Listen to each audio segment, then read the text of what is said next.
So what's up mga katupak? Ayan, isang magandang araw sa inyo. Ayan mga katupak. Ito meron tayo ritong panlaban, no. Ito mga katupak, one time winner.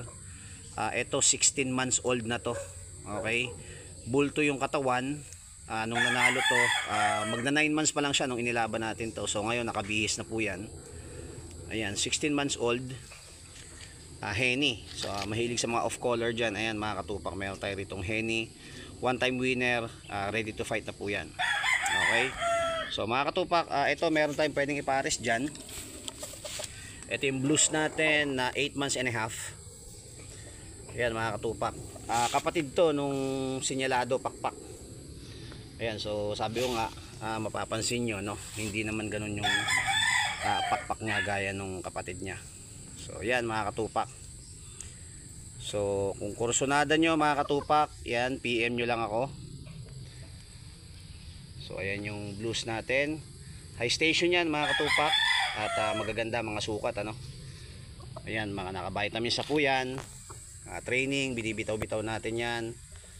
Syempre, at hinahanda natin kung sakasakaling may maghanap sa atin ng mga panlaban. So eto, meron tayong mga may bibigay. Okay. Ayan mga katupak, so ikutan lang natin. Ayan, mga winner na to mga katupak, ano. So yung isa stag. Ayan, 8 and a half blues. Pinakalolo nito, naipadala natin sa Batangas. Siguro mga 4 years ago na yon.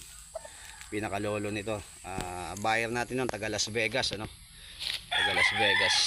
Ayan. Alright, so mga katupak, again, sa mga may kursunada, chat nyo lang ako, ano, yung messenger natin, King Pack. Ayan, Miguel yung messenger natin, at yung isa King Pack. Ayan, shoutout sa mga buyer natin dyan. Ayan, baka gusto nyo ng isa pa. Ayan, sa mga solid buyer natin, sa mga supporters natin dyan mga katupak. So chat nyo lang ako. Alright, salamat ng marami. Syempre King Pack yan. One love, let's go. Yeah.